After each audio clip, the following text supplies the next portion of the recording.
தமிழக சட்டப்பேரவையில் ஆளுநர் உரை மீதான 2 நாள் விவாதம் இன்று தொடக்கம். எதிர்க்கட்சிகள் முக்கிய பிரச்சினைகளை எழுப்ப திட்டமிட்டுள்ளதால் அவையில் அனல் பறக்க வாய்ப்பு.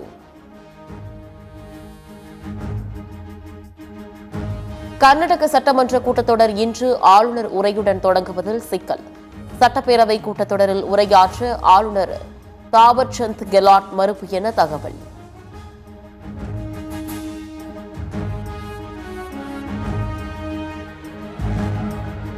தமிழ்நாடு கேரளாவை தொடர்ந்து கர்நாடகாவிலும் ஆளுநர் உரையில் வெடிக்கும் சர்ச்சை. எதிர்க்கட்சிகள் ஆளும் மாநிலங்களில் மட்டும் ஆளுநர்களின் செயல்பாடுகளில் முரண்பாடு.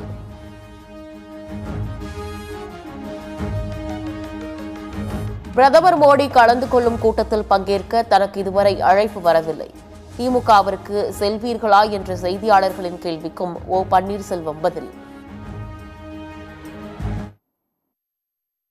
இதுவரைக்கும் உங்களுக்கு அழைப்பு வந்திருக்கா? நாளை ஒரு நாள் தான் இருக்கு. கூப்பிட்டுருக்காங்களா சார்? உங்களை கூப்பிட்டு சொல்லித்தான் பேச்சு அங்கே போய் வாங்க.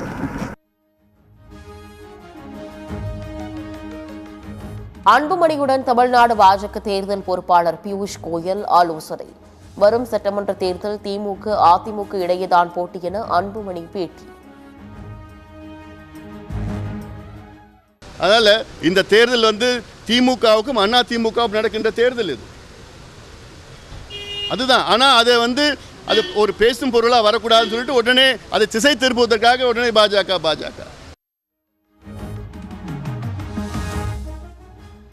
கூட்டணி குறித்து பாமக இதுவரை எந்த முடிவும் எடுக்கவில்லை என அக்கட்சியின் கௌரவ தலைவர் ஜி.கே. மணி விளக்கம். நிர்வாகிகள்லாம் பேசியிருக்காங்க, ஒவ்வொருத்தரும் கருத்து சொல்லியிருக்கிறாங்க.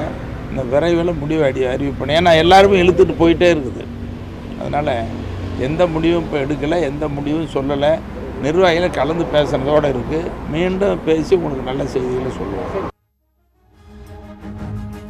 தைலாபுரம் தோட்டத்தில்தான் கூட்டணி கையெழுத்தாகும் என பாமக எம்எல்ஏ அருள் திட்டவட்டம்.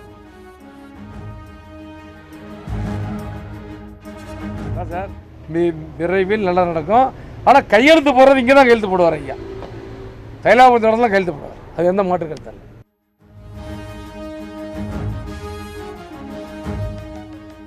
மதுராந்தகத்தில் நாளை நடைபெறும் என்டிஏ பொதுக்கூட்டம் திமுகவிற்கு முடிவுரை எழுதும் கூட்டமாக இருக்கும்.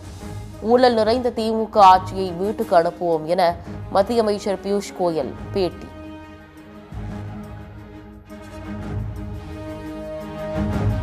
பிரதமர் மோடி ஒரு முறை அல்ல 100 முறை வந்தாலும் தமிழ்நாட்டு மக்கள் பாஜகவை ஏற்றுக்கொள்ள மாட்டார்கள். தமிழக காங்கிரஸ் கமிட்டி தலைவர் செல்வ பெருந்தகை விமர்சனம்.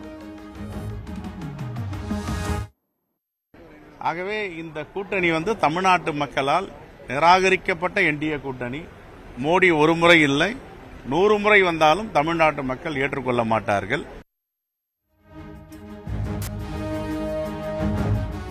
தவேக தலைவர் விஜயின் தேர்தல் பிரச்சார சுற்றுப்பயணம் விரைவில் தொடங்கும். தமிழக வெற்றி கழக தலைமை ஒருங்கிணைப்பாளர் செங்கோட்டையன் தகவல்.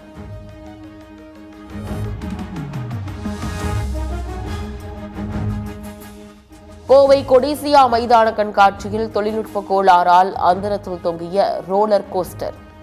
80 அடி உயரத்தில் அச்சத்தில் தவித்த 22 பேரை பத்திரமாக மீட்ட தீயணைப்புத் துறையினர்.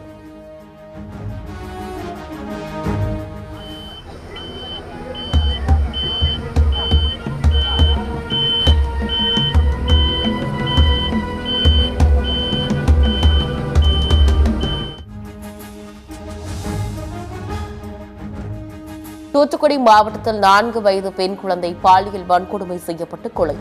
கொடூர செயலில் ஈடுபட்ட தாயின் கள்ள காதலனை கைது செய்த குலசேகரப்பட்டினம் போலீசார்.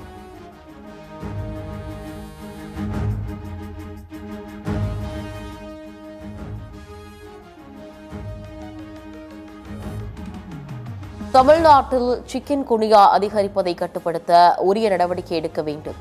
மாவட்ட ஆட்சியர்கள் மற்றும் சுகாதாரத்துறை அதிகாரிகளுக்கு தமிழக அரசு உத்தரவு.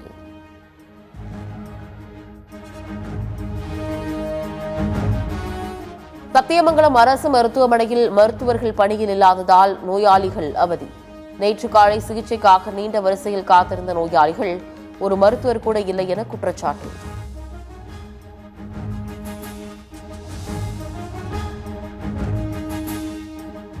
மகாராஷ்டிரா மாநிலம் நாசிக்கில் நடைபெற்ற வருடாந்திர ராணுவ பயிற்சி. பீரங்கிகள், டாங்கிகள் மூலம் போர் பயிற்சியில் ஈடுபட்ட ராணுவ வீரர்கள்.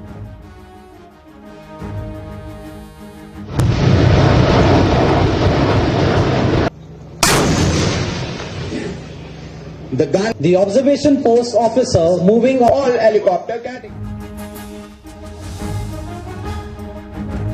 சென்னை வேளச்சேரியில் குப்பை தொட்டியில் கட்டுக்கட்டாக 2000 மற்றும் 500 ரூபாய் நோட்டுகள். படப்பிடிப்புகளுக்கு பயன்படுத்தப்படும் போலி ரூபாய் நோட்டுகளால் அப்பகுதியில் பரபரப்பு.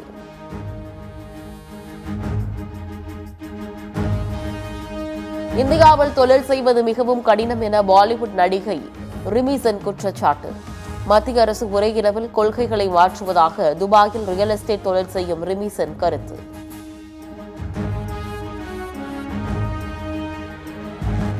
மீண்டும் நடைபயணம் தொடங்கவுள்ளதாக ஆந்திர முன்னாள் முதலமைச்சர் ஜெகன்மோகன் ரெட்டி அறிவிப்பு. மக்கள் பிரச்சினைகளுக்காக தொடர்ந்து போராடுவேன் என YSR காங்கிரஸ் தலைவர் ஜெகன்மோகன் உறுதி.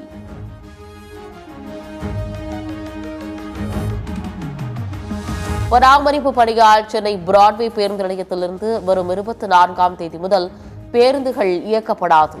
ராயபுரம் தீவுத்திடலில் அமைக்கப்பட்டுள்ள தற்காலிக பேருந்து முனையத்திலிருந்து பேருந்துகள் இயக்கப்படும் என அறிவிப்பு.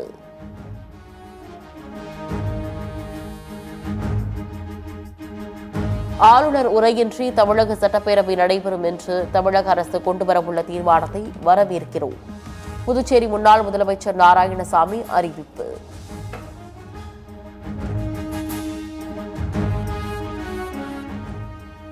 கிரீன்லாந்தை கைப்பற்ற ராணுவத்தை பயன்படுத்த மாட்டோம் என அமெரிக்க அதிபர் டிரம்ப் அறிவிப்பு.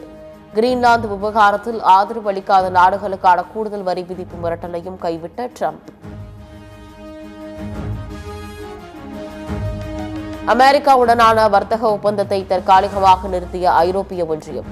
கிரீன்லாந்து விவகாரத்தில் டிரம்பின் வரி விதிப்பு மிரட்டலால் ஐரோப்பிய ஒன்றிய நாடாளுமன்றத்தில் முடிவு.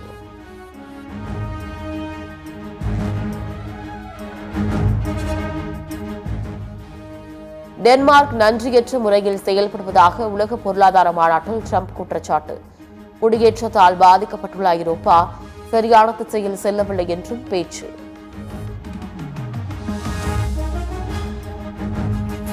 காசாவில் இஸ்ரேல் நடத்திய தாக்குதல்களில் ஒரே நாளில் 3 பத்திரிகையாளர்கள் உட்பட 11 பேர் உயிரிழப்பு. போர் நிறுத்தம் அமலுக்கு வந்த பிறகு இஸ்ரேல் நடத்திய தாக்குதல்களில் இதுவரை சுமார் 500 பேர் உயிரிழப்பு.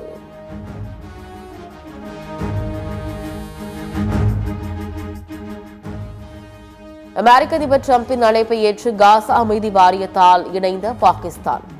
டிரம்ப் அழைப்பு தொடர்பாக இந்தியா, ரஷ்யா, கனடா, எகிப்து, துருக்கி உள்ளிட்ட நாடுகள் மௌனம்.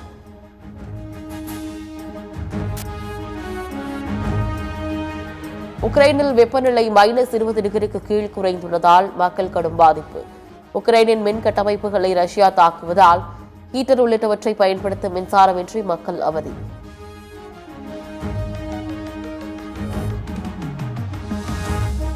சர்வதேச சட்டத்தை மீறி நடக்கும் தலைவர்கள் ஆபத்தான முன் உதாரணமாக அமைந்துள்ளனர். ஐநா பொதுச் செயலாளர் ஆண்டோனியோ குட்டரெஸ் குற்றச்சாட்டு.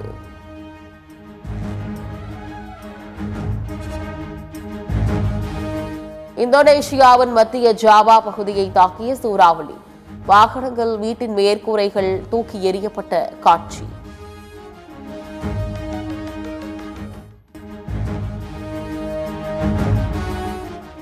பீட்சா ஹட் நிறுவனத்தின் பெயரில் மோசடியான உணவகத்தை திறந்து வைத்த பாகிஸ்தான் அமைச்சர். சியால்கோட்டில் போலி உணவகத்தை திறந்து வைத்த பாகிஸ்தான் அமைச்சரை கிண்டல் செய்யும் நெட்டிசன்கள்.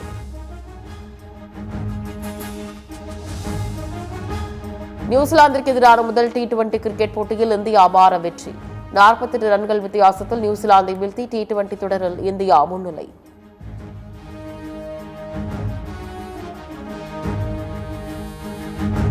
ஆஸ்திரேலிய ஓபன் டென்னிஸ் இரண்டாவது சுற்றில் Zverev, Bublik, Alex de Minaur வெற்றி. மகளிர் ஒற்றையரில் பவுலினி, ஆண்ட்ரிவா, கரோலினா முச்சாவோ மூன்றாவது சுற்றுக்கு முன்னேற்றம்.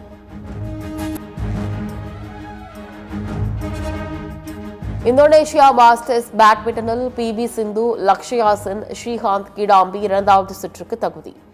பிரணாய், கிரோன் ஜார்ஜ், மால்விகா, ஆகாஷி உள்ளிட்டோர் முதல் சுற்றிலேயே அதிர்ச்சி தோல்வி.